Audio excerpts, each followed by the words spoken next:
Olá, companheiros que seguem a página Espiritismo por Dentro, uma excelente noite a todos. Estamos aqui com a Val, com o Júnior Braga, e hoje trataremos do tema Tudo Passa. Sendo objetivos, gostaria de me recordar inicialmente de uma história envolvendo o médium Chico Xavier. Conta-se que certa vez Chico dirigiu-se ao seu benfeitor espiritual, Emmanuel, e pediu a ele que acionasse Maria, a mãe de Jesus, a fim de que o auxiliasse em um grave problema de sua existência. E passados alguns dias, Emmanuel retornou e disse a Chico que Maria havia dado a resposta de que ele carecia. E a resposta era simplesmente: isso também passará. Então, costumamos dizer que tanto os momentos bons quanto os momentos ruins da nossa existência são passageiros. Nós vivemos numa impermanência constante. Aliás, desde a antiguidade, os filósofos pré-socráticos, como, por exemplo, um filósofo chamado Heráclito de Éfeso, já dizia isso, que ninguém se banha duas vezes nas águas de um mesmo rio, porque na segunda vez em que nos banhamos, as águas não são as mesmas. Ou seja, o tempo todo na nossa existência, nós estamos sendo jogados de um lado para o outro e estamos sempre sendo submetidos a uma transformação, a uma metamorfose. Talvez os problemas da existência sirvam para isso, não acha, Val? Para nos modificar, para nos fortalecer, para nos fazer pessoas diferentes. Então, os problemas, eles surgem a partir das escolhas que a gente vai fazendo na vida. E eles vão sempre, né? Depende do nosso olhar. Quando a gente olha um problema e vê, e se vitimiza, e se coloca numa posição de, eu sou o coitado, eu não sei lidar com isso, aí ele não vai servir para nenhuma experiência, mas ele vai servir para sempre jogar a pessoa para baixo, para baixar a autoestima dela. Mas quando a gente tem a consciência de que tudo, absolutamente tudo na nossa vida, tudo que acontece, sejam coisas bacanas ou menos bacanas, elas servem como aprendizado, como lições, como caminhos que a gente percorre para poder crescer, aí sim, a gente vai ter aí muitas lições a aprender no nosso caminhar. Então, é importante a gente saber olhar para as coisas, né? Ter olhos para ver, como dizia Jesus, né? Então, prestar atenção nas coisas que estão acontecendo. E ao invés de se achar vítima do mundo, de se achar, nossa, isso só acontece comigo, isso vive se repetindo. Se vive se repetindo é porque a gente ficou reprovado numa provinha e a gente precisa fazer de novo. Então, vamos tentar mudar a maneira de agir de novo agora na frente da situação que se repete. Então, a gente precisa começar a observar mais o mundo ao invés de ficar se vitimizando. E se a gente passa a ser observador e consegue perceber cada aprendizado que cada situação traz, aí sim vai crescendo em cada situação da nossa vida. E tudo passa. Tudo. As coisas boas e as coisas ruins. Não só as coisas ruins, mas como também as boas. Então, precisamos aproveitar com intensidade cada instante, seja ele bom ou ruim. E todos os dois trazem aprendizado. Não só as coisas ruins da nossa vida, mas as coisas boas também. Muito bem, Val. Uma boa noite, Tati, Ellen, Elina Nascimento, Sônia Nadaz. E agora vamos conversar um pouco com o Júnior, que é alguém também que teve grandes experiências em sua existência e já também foi submetido às transformações para o seu fortalecimento que as circunstâncias da vida acabam acarretando. Júnior, quando você ouve essa frase, isso passa, o que você reflete, assim, num primeiro momento? Qual a ideia que vem à sua mente? Boa noite, Francis. Boa noite, Marcos. Boa noite a todos que estão acompanhando aí em Minas, no Brasil e no mundo. Olha, quando eu particularmente ouço essa frase, eu me recordo do capítulo 5 do Evangelho segundo o Espiritismo. Bem-aventurados os amigos. O capítulo mais longo do Evangelho segundo o Espiritismo.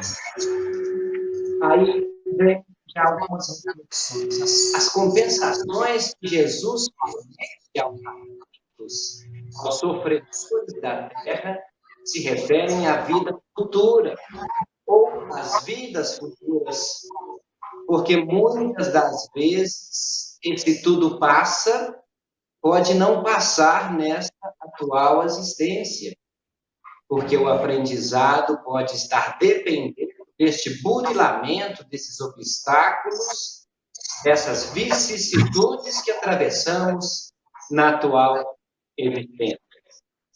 E admitindo um Deus infinito em sua perfeição, soberanamente justo e bom, a gente não pode aceitar racionalmente que Deus se manifeste em nós por capricho ou parcialidade. Então, o que acontece conosco é justo, ainda que às vezes um pouco difícil de suportar, de superar, mas é justo. As nossas aflições, as nossas dores, o nosso sofrimento e amarguras têm uma justa causa, e essa justa causa foi provocada por nós mesmos. Então, temos que ter essa consciência e ter a certeza que tudo vai passar. No momento oportuno, que a gente deve saber suportar, lidar com essas vicissitudes, com essas amarguras. Isso é decorrente de escolhas nossas erradas, mas Deus, com toda a sua misericórdia, vai nos conceder força, ferramentas, para que nós superemos isso da melhor maneira possível. Ô Val, agora é com você. O Júnior falou que tudo o que acontece em nossa existência tem uma justa causa. De fato, a doutrina espírita nos ensina isso. Nada é por acaso. Gostaria que você comentasse um pouco mais sobre isso, sobre essa justa causa dos problemas existenciais. Nada acontece por acaso, né? Se a gente parar para olhar a nossa vida pregressa, a gente vai ver que, mesmo em momentos que a gente achou que estava tudo acontecendo de uma maneira turbulenta, parece que umas pecinhas vão se encaixando, assim, né? Existe uma programação que a gente faz antes de reencarnar, em que a gente vai fazendo, né, um programa para que a gente possa trabalhar a nossa existência. Então, existem determinadas coisas que a gente realmente já escolheu, no momento pretérito, passar por. E, de acordo com a nossa caminhada na Terra, a gente vai tirando algumas coisinhas que não são muito bacanas, colocando outras que são mais interessantes no nosso caminhar, no nosso processo, no nosso projeto de vida aí. Então, nada é por acaso. Então, se a gente tem uma atitude muito bacana com relação a uma determinada pessoa, determinada coisa, aquilo ali na frente vai vir de uma maneira muito surpreendente para a gente de volta, porque tudo que a gente dá volta para a gente. Então, se a gente dá amor, esse amor vai voltar, mesmo que não seja com aquela pessoa para quem a gente deu amor, mas ele está reverberando em torno da gente e ele vai voltar de alguma forma. Então, não é por acaso que ele volta, é porque a gente já reverberou esse amor para o mundo. Se a gente dá coisa nas pessoas, se a gente é grosso com as pessoas, isso também vai voltar de alguma forma para a gente. Mesmo que não seja com aquela mesma pessoa que a gente foi mal educado. A algum momento, a outra pessoa vai ser mal educada com a gente. Então, tudo que a gente dá, que a gente reverbera para o universo, ele vai retornar para a gente de alguma forma. Então, por isso, nada é por acaso. E aí entra também nas nossas escolhas, dos nossos caminhos. Como que a gente está caminhando? De que maneira a gente está caminhando? Por isso, essa observação de tudo que a gente faz, de todas as coisas que vão acontecendo ao nosso redor, é muito importante, porque a gente precisa ser responsável por tudo que acontece conosco. Não culpado, porque a culpa ela vai levar a karmas, vai levar a coisas que não são legais para a nossa vida. Mas a responsabilidade, ela traz essa coisa de, se eu fui responsável por isso, se eu fiz isso, e eu causei isso na minha vida, então eu posso modificar. E eu entendo que fui eu, então eu paro de jogar a culpa no outro, como dizia o Raul Seixas, né? Sempre mais fácil achar que a culpa é do outro, e passo a compreender que a responsabilidade é minha. E então eu posso modificar isso em mim. Eu posso modificar essa maneira de agir, eu posso modificar o meu plantio para que as coisas reverberem de modo diferente. Então, isso nada é por acaso, porque a gente planta, a gente colhe. Não tem como plantar laranja e colher uva. A gente planta laranja e colhe laranja. Se a gente plantar limão, a gente planta limão. A gente colhe limão. Então, vamos tentar plantar da melhor maneira possível para a gente poder colher também aqueles frutos interessantes do nosso plantio. E que esses frutos venham com muito sabor, com muita doçura, com muita delicadeza. Que o nosso plantio seja delicado também. Muito bacana esse posicionamento da nossa amiga Val. Daqui a pouco nós vamos falar mais sobre isso, Val, dessa nossa possibilidade de mudar as circunstâncias. Mas antes de falarmos mais sobre isso, vamos pedir ao Júnior para que comente um pouco sobre obediência e resignação. Porque no Evangelho segundo o Espiritismo, nós encontramos lá que a obediência é o consentimento da razão, enquanto que a resignação é o consentimento do coração. E há mais ali. No Evangelho ainda se diz que aqueles que não têm obediência e resignação acabam perdendo os frutos das provas porque têm de passar. Mas, Júnior, inicialmente eu gostaria que você falasse um pouco sobre essa obediência, sobre essa resignação. O que seria isso?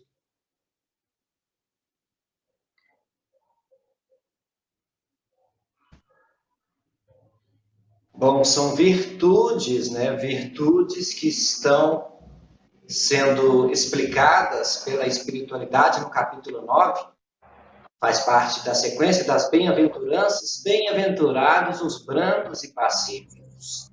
Então, para ser brando, para ser pacífico, para ter esse coração puro que Jesus nos exemplificou, a obediência e a resignação são duas virtudes que fazem parte deste conceito. Essa obediência em face da razão, essa resignação em face do espírito, associadas, e que vão ter também outras virtudes que as complementam, como está nesse capítulo 9, como a paciência. Então, são coisas, são virtudes que devem ser conjugadas. E eu entendo até que essa obediência aí é obediência numa forma de aceitação das leis de Deus. Nós temos que obedecer às leis de Deus. Obedecendo às leis de Deus, consequentemente, você vai estar de bem com toda a sociedade, com toda a moral, ética e ordenamento jurídico da sociedade em qualquer tempo. Haja vista que a lei divina é imutável e a lei humana muda todo dia. Então, nós temos que estar bem, nós temos que estar em consonância com as leis de Deus. Então, essa obediência é essa aceitação, esse conhecimento racional às leis de Deus. E a resignação vem até nos trazer um contato com o tema da noite, que é o tudo passa, tudo passará, que é esta aceitação do momento encarnatório que estamos, essa aceitação emocional, psicológica, psíquica, porque nós temos que ter a consciência que estamos na nossa melhor versão reencarnatória. Na melhor versão reencarnatória. Se está ruim, é porque já esteve pior. Porque pela misericórdia de Deus, a gente tem mais do que merece. As ferramentas trazidas a nós, trazidas para nós pela espiritualidade, são excelentes. Então, nós temos que saber utilizá-las com consciência, com inteligência e, o mais importante, em consonância com as leis de Deus. Daí a gente começa a pisar no caminho luminoso das pegadas do Mestre. Por enquanto, a gente está pisando na água, com um grande risco de afundar. Então, tendo a consciência dessas leis divinas, a vida, enfrentando o obstáculo que tiver, a vida vai ser mais fácil de se viver. Eu acho que é por aí, Francis. Prolonguei um pouco, mas eu acho que é por aí. Júnior, muito esclarecedoras as suas palavras. Gostaríamos de mandar um abraço para Simone, para Ivana Souza, para o Cacá Herbst, Mauri Trolés, Mônica Chamon. Muito obrigado aí pela presença de vocês. Agora, Val, lembrando aquele que foi o coordenador de Mocidade Espírita em Varginha, e na nossa região, o Clóvis José, ele gostava de dizer que nós não podemos ser conformistas. Ele dizia que muitos espíritas são conformistas. O que seria isso no linguajar do Clóvis? Teria aquela tendência das pessoas sempre aceitarem as coisas, abaixarem a cabeça diante das adversidades e não procurarem mudar as situações. Aí ele dizia, ele gostava, assim, de se ater às palavras e de explicar o sentido delas. Ele dizia que nós não precisamos ter conformismo, precisamos ter conformidade. Bom, eu não sei qual a diferença, mas ele explicava da seguinte forma. Ele dizia que o conformista é aquele que deixa tudo como está. Agora, aquele que tem a conformidade, não. Ele procura modificar as situações que são passíveis de mudança. E como você, na fala anterior, já falou um pouco disso, gostaria que você explorasse um pouco mais na sua fala como é que nós vamos lidar diante das adversidades. Qual que seria essa diferença? Você também, que é uma pessoa aí das letras, né? Gostaria que você falasse um pouco mais sobre isso, sem necessariamente explicar o sentido das palavras, mas mais se atendo ao sentido daquilo que o nosso saudoso Clóvis José queria dizer na sua explanação. Então, assim, dentro daquilo que eu entendo da explanação dele, e assim, ele era meu colega de trabalho, a gente trabalhou juntos durante muito tempo. Uma das primeiras pessoas que eu conheci quando cheguei em Varginha foi o Clóvis, porque a gente trabalhava junto no Marista, né? Então, assim, e admiro muito, às vezes eu sinto a presença dele, assim, muito, muito bacana, eu me sinto muito feliz, né, com isso. A gente não pode aceitar as situações como elas são pacificamente, no sentido de que tudo tá bom, né? A pessoa está fazendo isso, aquilo, o que os outros estão fazendo, a gente não tem.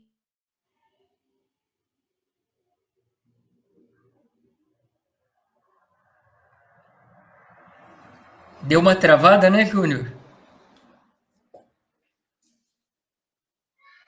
Parece que a Val travou um pouquinho. Acho que ela estava falando coisas tão importantes que a gente vai ter que aguardar um pouquinho para ouvir, né, Fred? Pois é. Talvez ela tenha que sair e retornar, mas vamos conversar a respeito então, Júnior. Eu me recordo do Clóvis, ele dizia isso, que nós precisamos ser mais aguerridos, sabe, nos nossos propósitos de mudança. Não devemos ser tão passivos. Val voltou. Val, pode continuar. Caiu a internet aqui por um minuto, mas então, a questão é essa, a gente pode se modificar o tempo inteiro na nossa vida. Então, a gente precisa olhar para a gente. O orar e vigiar, que Jesus tanto falava, não é para fora, é para dentro. A gente precisa entender as nossas próprias atitudes, as nossas próprias situações, os nossos próprios enfrentamentos durante a nossa caminhada. Então, o não ser conformado com tudo é isso, é poder sempre olhar para a gente, fazer uma autoavaliação sem julgamento e nem culpa, mas assumindo responsabilidades e sendo protagonista da nossa existência. Se nós somos protagonistas, a gente pode modificar tudo que está acontecendo com a gente mesmo, e é só com a gente. A nossa responsabilidade é conosco. Mas quando a gente modifica algo em nós, isso reverbera ao nosso redor. Hoje essa palavra reverbera está saindo toda hora, né? Isso reverbera ao nosso redor e isso vai contaminando pessoas que estão ao nosso redor. E, ao mesmo tempo, vai afastando outras que estão fora daquela vibração que a gente está emanando. Então, assim, é nesse sentido que a gente precisa sempre trabalhar para a nossa reforma íntima, para a nossa modificação, para que o nosso plantio seja melhor, para que a gente não seja conformado, eu sou assim mesmo, né? O instinto de Gabriela, eu nasci assim, ou cresci assim, vou morrer assim, vou ser sempre assim. Não, a gente pode ser, como o Raul Seixas falou, mais uma vez citando Raul, uma metamorfose ambulante, né? A gente perceber que a gente está errado, que a gente está equivocado, muda de opinião. E está errado de novo, muda de novo. Que bom que a gente pode mudar. É isso que a gente tem que fazer. E mudando mesmo. Não, nossa, acho que o meu pensamento estava muito retrógrado. Esses dias eu assisti ao filme sobre a vida do Steve Jobs. Eu não sei falar inglês não, né? Mas, assim, ele provou uma teoria com A mais B, com tese de doutorado, com aquilo, Depois, ele ficou estudando, percebeu que aquela teoria dele estava toda furada, que ele falou, eu vou fazer uma teoria contra a teoria que eu fiz anteriormente. Ou seja, ele fez uma contraprova daquilo que ele tinha provado. Ele se modificou e ele teve coragem de fazer isso. E ele provou que aquilo que ele estava falando agora tinha mais sentido do que ele falou antes.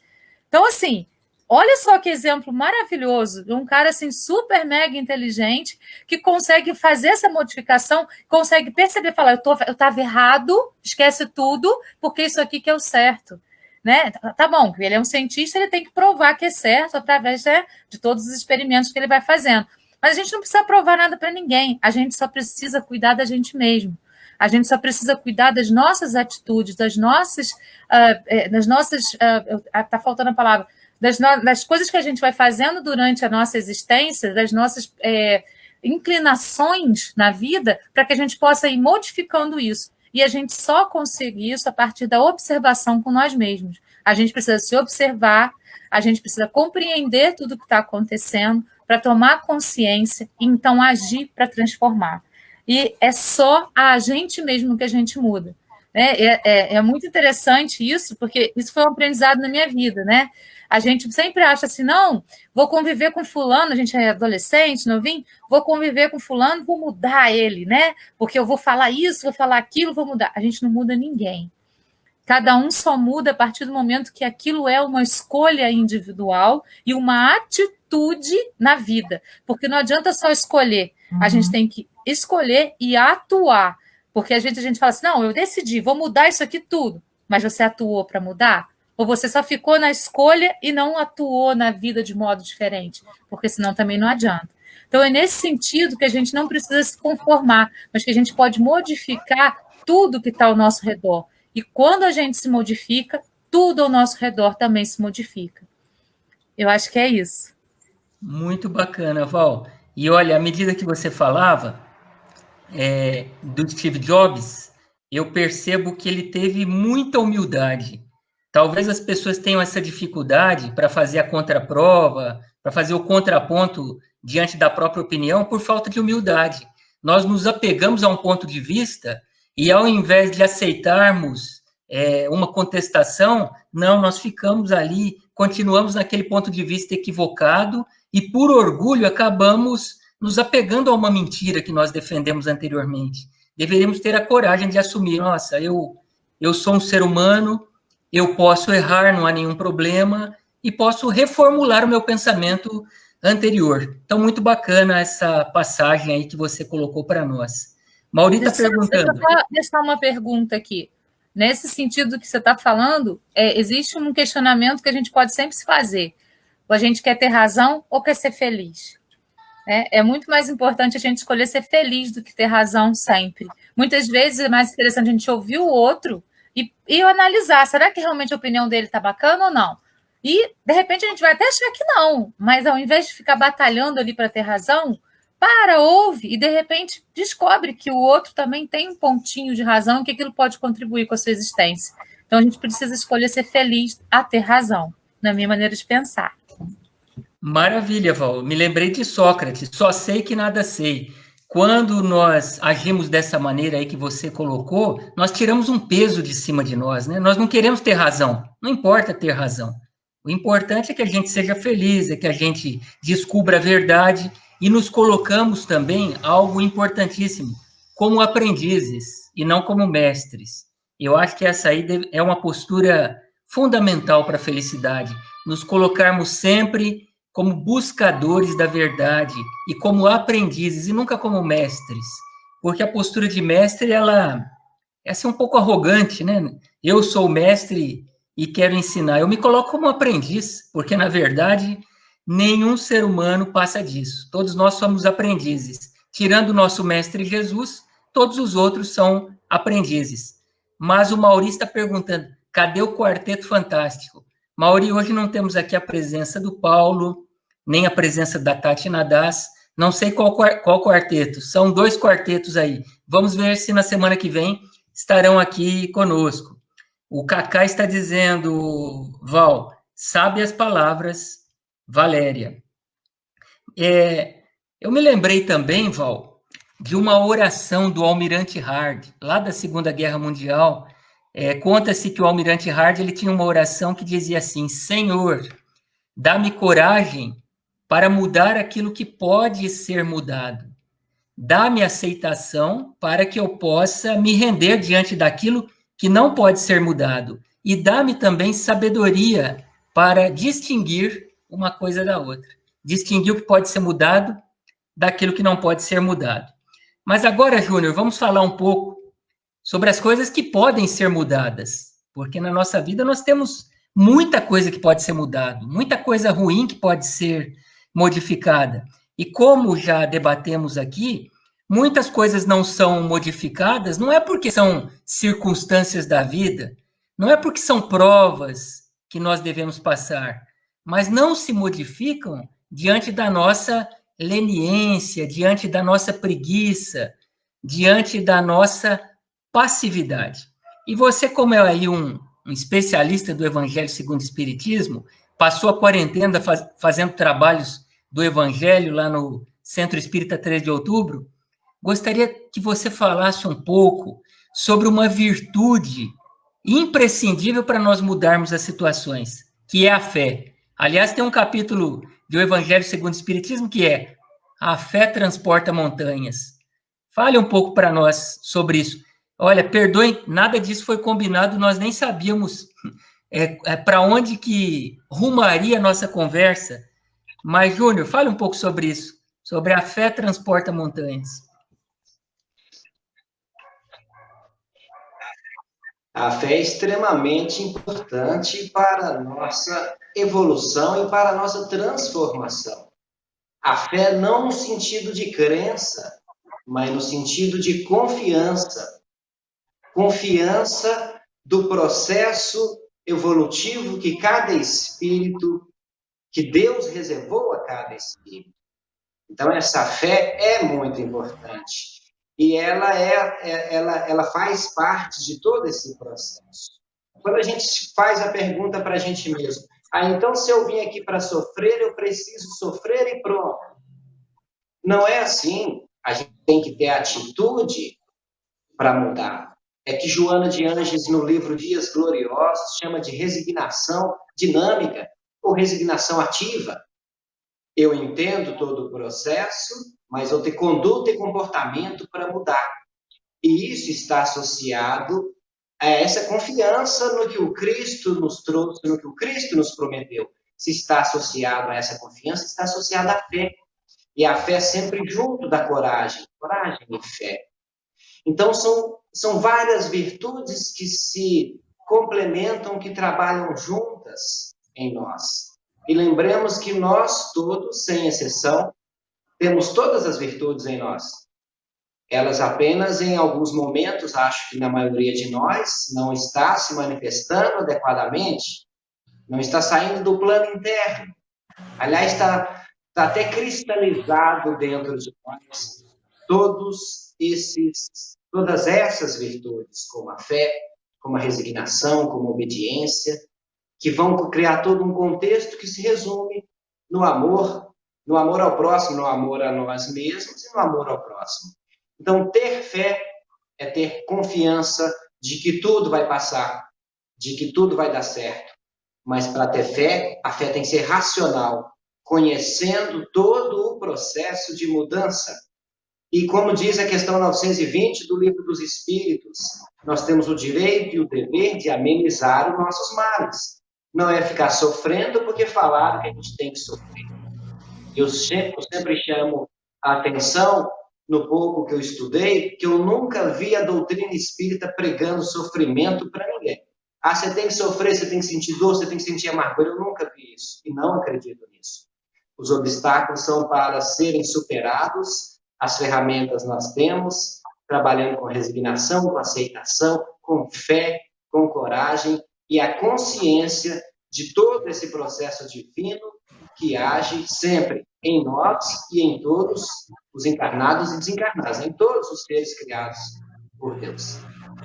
Eu acho que é mais ou menos nessa linha. Muito bacana, Júnior. E olha só, Val, me lembrei de uma frase que está lá no Eclesiastes, dentro disso aí que o Júnior estava falando para nós, que é a seguinte: a felicidade não é deste mundo. Muitas pessoas se apegam a essa frase e dizem que nós estamos aqui para passar pelas provas mesmo, porque é impossível ser feliz no planeta Terra e que nós devemos seguir o caminho de Jesus. E aí nós perguntamos, qual é o caminho de Jesus? É carregar a própria cruz até o final. Ou seja, viemos aqui para cumprir as nossas provas apenas. Eu gostaria que você comentasse. Sei que já falamos sobre este tema há algumas semanas, mas gostaria que você nos recordasse. Afinal de contas, é possível ser feliz ou não no planeta Terra? É possível, sim. É possível ser muito feliz, né? Porque a felicidade, ela não está fora, ela está dentro. Então, se a gente conserta as coisas dentro da gente, a gente vai buscar dentro da gente aquilo que faz com que a gente seja feliz, a nossa própria essência. Muitas pessoas acham que não é possível ser feliz porque põe a felicidade muito longe do alcance das próprias mãos, do próprio olhar. Eu vou ser feliz quando eu fizer essa viagem X, eu vou ser feliz quando eu tiver um carro tal, vou ser feliz quando eu tiver uma casa tal. Só que a felicidade não depende disso que está fora, ela depende do que está dentro, porque a gente pode ter uma casa não tão grande quanto a gente imaginava, não tão luxuosa, mas agradecer por cada detalhe que a nossa casa tem, por cada coisinha que a nossa casa tem, e fazer dentro daquele ambiente um ambiente de luz, um ambiente de felicidade, um ambiente de amor. O grande ensinamento do Cristo é o amor. Então, se a gente põe amor em tudo, absolutamente tudo que a gente faz, a gente vai conseguir ser feliz, claro. Como que as pessoas não são felizes com amor? Não depende do outro para eu ser feliz. Também tem pessoas que acreditam que, não, quando eu conseguir uma pessoa maravilhosa para a minha vida, eu vou ser feliz.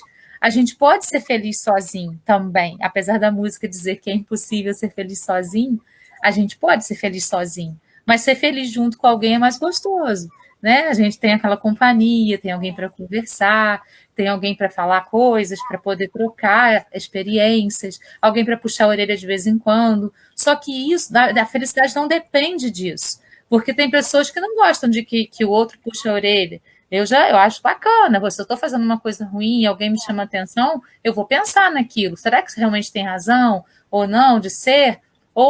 E eu vou analisar dentro da minha perspectiva e vou decidir se aquilo tem razão ou não. Então, assim, a gente precisa entender que a felicidade está dentro da gente. A gente sempre fica esperando algo de fora, algo que vai trazer para a gente aquele motivo para ser feliz.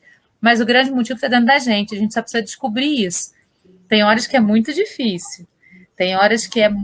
difícil, mas está lá. E a gente precisa buscar, como você falou ainda há pouco, e eu adoro essa expressão, precisa ser buscador de si próprio, né? É o caçador de mim. Caçador é meio feio, né? Mas o buscador de mim mesmo, eu acho que é a expressão mais interessante. Buscar dentro da gente aquilo que vai fazer com que desabroche esse amor intenso que vai reverberar para todos os lugares coisas boas. Hoje eu fiquei muito feliz, porque um rapaz que a gente conheceu em Paraty, quando a gente estava até pensando em mudar para Paraty, me chamou no Facebook e falou assim: nossa, você emana uma energia muito boa. Tem anos que a gente não se vê. Então, assim, é possível a gente emanar energias boas até mesmo através do Facebook, né? Então, isso é muito gostoso. Então, quando as pessoas sentem essa energia gostosa, que pode ser emanada de qualquer lugar, e agora até pela internet, isso é muito bom, isso traz também felicidade. Você percebe que você levou a felicidade, olha lá, você conseguiu levar aquilo e aquilo volta para você de uma maneira positiva. Mas ela reverbera de dentro para fora e não de fora para dentro. Por isso, é possível, sim, ser feliz na Terra. É aproveitando cada instante com aprendizado, com consciência, para que a gente possa, então, ir transmutando as pequenas dores e focando naquilo que é o mais importante, que é o ser feliz. Jesus pediu para a gente, sede felizes, né? Vamos ser, então. Você me fez lembrar de um outro pensamento de Jesus. O reino dos céus está dentro de vós. Às vezes ficamos procurando fora as circunstâncias que nos realizem, mas o diamante precioso que nos conduz à felicidade, às grandes realizações, à pacificação, está dentro de nós. Deveríamos, por isso, nos aventurar a sermos um buscador de nós próprios, para encontrarmos estes tesouros que estão escondidos dentro de cada um de nós. Bom, vamos então para a última questão, antes de passarmos para uma surpresa nessa noite, que vamos encerrar aqui com uma canção. Júnior, se na vida material nós temos as provações, nós temos a vida espiritual, né, que é o período da erraticidade. Eu gostaria que você falasse um pouco sobre, será que a vida espiritual ela é mais branda que a vida material? Quando nós falamos tudo passa, será que isso se aplica mais à vida material, onde nós temos dificuldades maiores, provações, ou se aplica também à vida espiritual? Gostaria que você fizesse um contraponto, um paralelo entre a vida material, entre a vida espiritual, para que nós compreendamos a finalidade de ambas. Bom, eu entendo que permanecerá a mesma coisa. No primeiro segundo, no primeiro minuto, após o desencarne, se o espírito já, nesses casos, tiver essa lucidez, ele vai perceber que nada mudou. Tanto é verdade, tanto é racional esse raciocínio, que muitos demoram um tempo para perceber que estão desencarnados. Haja vista que as mudanças podem não ser perceptíveis. Há mudanças? Sim, há mudanças. Mas as tarefas serão as mesmas. O trabalho é incessante, lá e aqui. É claro que vão diferir nas suas propriedades, nas suas atividades, mas não tem como ficar parado do lado de lá, não tem como ficar parado do lado de cá. Aquela ideia de colocarmos um par de asas nas costas e ficarmos visitando uma nuvem ali e outra acolá é muito bonito, mas não dá para nós, após estudarmos um pouco a doutrina espírita, acreditar que isso vai acontecer. Quanto mais caminhamos para a evolução, as responsabilidades serão maiores e os trabalhos serão maiores, serão desafios ainda maiores. O nosso maior ícone, o nosso maior exemplo, o Cristo tem um planeta ou mais para dirigir, para governar. Nós que estamos governando apenas a nossa própria vida, estamos meio que destrambelados, estamos meio que desgovernados, porque a nossa situação, a nossa condição ainda é primitiva. Então vamos trabalhar agora para que as próximas existências sejam melhores e que para na erraticidade, nesse momento em que estivermos desencarnados, que a gente possa aproveitar da melhor maneira possível. Para isso, temos que chegar nessa situação de espíritos desencarnados já preparados, e a preparação é aqui. Senão vamos chegar revoltados, vamos chegar sem entender o que está acontecendo, demorar 100 anos para perceber que desencarnamos. Imagine só, demorar 200 anos para perceber que você está morto. Isso me faz lembrar, prolongando mais 2 minutos, Francis, me faz lembrar um caso de Belo Horizonte, que tinha um amigo, um médium, até compositor de músicas espíritas, e dirigindo um trabalho de desobsessão, há uns 2 meses após a morte de um traficante, esse centro é bem numa região de comunidade onde há muita violência, e esse traficante que ele conhecia como encarnado, veio a conversar com ele e o médium perguntou: você acredita na vida após a morte? Aí o espírito respondeu: eu não acredito nessas coisas, não. Aí o médium disse: bom, eu acho que você tem um bom motivo para acreditar agora, que você está desencarnado. Então são coisas reais, são fatos reais que acontecem porque essa pessoa não tinha o menor conhecimento, a menor consciência da nossa imortalidade, do espírito imortal. Então, vocês que estão nos ouvindo agora, ainda que não sejam espíritas ou espiritualistas e não acreditem na imortalidade da alma, não acreditem na reencarnação, reflitam um pouco. Vocês podem chegar a conclusões diferentes de nós espíritas, não há nenhum problema nisso. Mas vamos refletir sobre isso.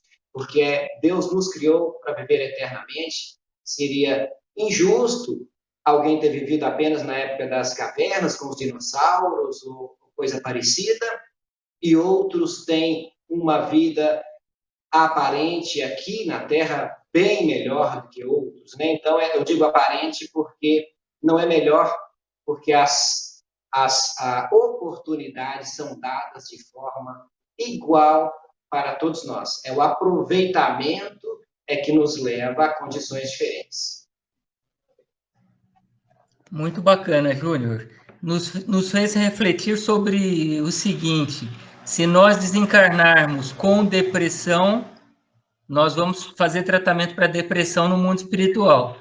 A morte não vai, de maneira miraculosa, modificar a nossa situação. Mas se somos pessoas sonhadoras, empolgadas, com projetos novos, às vezes a pessoa com 90 anos resolve iniciar um curso para aprender a tocar piano.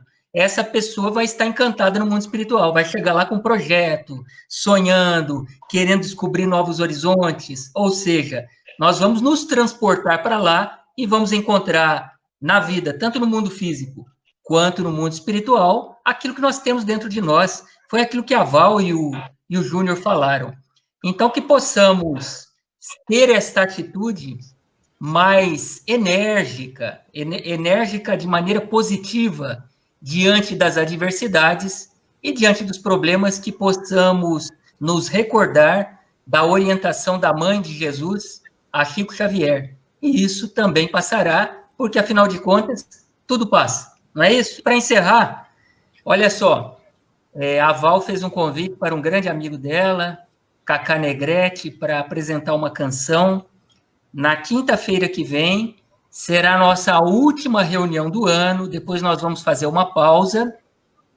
E como é a última reunião do ano, vamos pedir aí, ao vivo, ele não está sabendo. Júnior, quer trazer uma canção sua para fazermos o encerramento do ano? Pode ser uma canção de sua autoria, pode ser de outro autor que você tenha interpretado, alguma coisa que nos traga boas perspectivas para o ano novo, ou que represente o fechamento de um ciclo, no caso, o ano de 2020. Vem aí alguma canção à sua mente, não precisa falar agora, pode preparar ao longo da semana, para na quinta que vem fazermos um encerramento. Pode ser, meu amigo? Pode ser combinado, a canção já veio, mas você falou para não falar, vamos guardar e vamos fazer um suspense. Combinado. Deixar para a semana que vem. Ival, o que foi que o Cacá preparou aí para nós? Já vamos colocar aqui, primeiro um recado do Cacá. Você pode falar para nós aí alguma coisa a respeito? Então, essa música ela é muito interessante porque faz a gente refletir exatamente sobre tudo isso que a gente falou hoje, né? E nós somos metamorfose. A gente é como o rio. Por onde a gente passa, uma vez a gente não vai passar de novo, a gente vai passando, né? No nosso processo de vida eterna. E vai, na nossa vida existencial, o que acontece com o rio? Ele passa, e o último caminho dele é desaguar no mar. E um dia a gente vai desaguar no mar, nos braços de Deus, nos braços de Jesus, para alcançar a plenitude. Então, que nós possamos ser como o rio, que vai passando, vai aprendendo, vai deixando aprendizado, vai aprendendo, vai deixando aprendizado, e vai irrigando os lugares por onde passa, vai deixando vida por onde passa, para que um dia a gente possa alcançar as asas que o Júnior falou, de uma maneira plena, de uma maneira completa, na plenitude de Deus, desaguando, então, nesse mar, que para mim é Deus, né? E nessa vida terrena que a gente está, é com o nosso desencarne. A gente vai, até o momento do nosso desencarne. Então, tem muitas formas de interpretar isso. A música é riquíssima. Eu espero que vocês gostem, tenho certeza que vão gostar. Beleza, Val. Primeiramente, vamos então para o recado que o Cacá deixou a todos nós. Aí, galera do Espiritismo por Dentro, eu gostaria de mandar um grande abraço para vocês, para o Júnior, para a Tati, para o Francis e para a Val. Sou o Cacá Negrete, que fez aquela música A Magia. Um abraço para vocês. E essa música é mágica mesmo, né, Val? Nós vamos preparar aqui Uma música maravilhosa, uma letra belíssima, uma melodia que desperta assim os canais da nossa intuição. Realmente uma canção assim maravilhosa. Eu quero agradecer a você, Val, por ter se lembrado do Kaká para nos trazer essa canção. Agradecer ao Kaká, a todos que nos acompanharam nessa noite. E vamos colocar então a música A Magia do Kaká com a sua letra. Bom, vamos fazer o encerramento então. Até quinta-feira que vem. Fiquem agora com a música de Kaká Negrete e Henrique Fadel, não é isso, Val? Isso. A Magia. Um abraço a todos.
Estrelas se apagam.